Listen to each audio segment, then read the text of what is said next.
All right, so now we're looking at this beautiful graph representing function f of x, and we're using f of x to evaluate another function, g of x. So what we're going to have to do in order to find g of 1, first we have to find f of 1. So let's take a look at our graph.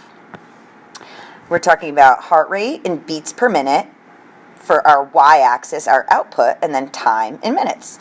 So it looks like your heart rate here is increasing, hits a peak, whoops, then it starts decreasing, then it stays level, and then it starts increasing again. So obviously there's some sort of activity going on right here. Anyways, f of 1, well, here is where our input is 1. Our graph is right here. So f of 1 gives you 100 beats per minute. So g of 1 is 2 times 100 minus 50, which is 150. Done a couple of those for practice, so hopefully we're good with those by now. 16 is asking us to use our graphing calculator. So you're going to hit y equals. I should probably read the problem first. It says use the table feature of the calculator to determine the input, the x, that satisfies the equation h of x equals 9. Again, we're looking for the x. This is y. We're looking for the x when y equals 9. So type y equals, and then type your function in 1/2 times x squared minus 2x plus 3. Type that into y1. Then to get to your table, again, it's second, and then graph.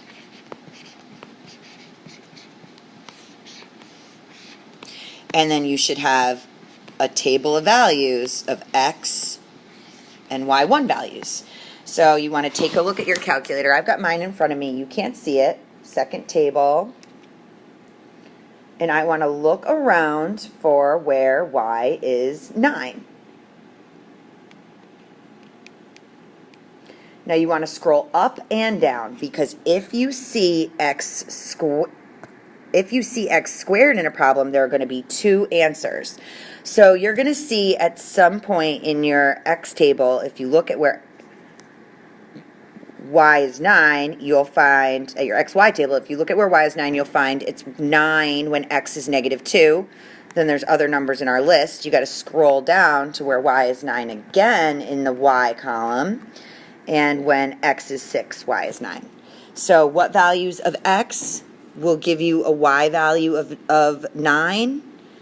X equals -2 and 6. Okay, your last problem, I think. Yes? All right, and it is a piecewise function. I actually am not having you graph a piecewise function tomorrow, so that's good, but you will have to do something along these lines. So make sure you are prepared for this. It is very easy. All we're saying is that if the x value is less than 1, you use this function. If the value is greater than or equal to 1, you use this function. So let's look at our values here. A is f of 1. 1 is greater than or equal to 1, so we use the second function. So we use the 3x plus 4. So f of 1 equals 3 times 1 plus 4. So f of 1 equals 7. Now in B, x is -2, and -2 is less than 1. So we have to use that first function, and be careful, squaring a negative, we see this all the time. You got to put it in parentheses. -2 squared is +4, +4 plus 1 is 5. All right, and last problem, 6. 6 is greater than or equal to 1, so you have to use the second function, 3x plus 4. So 3 times 6 plus 4. 3 times 6 is 18, and 18 plus 4 is 22. All right, so that was a really great review for your test tomorrow. You want to make sure you study tonight. If you have any questions, you can send me an email.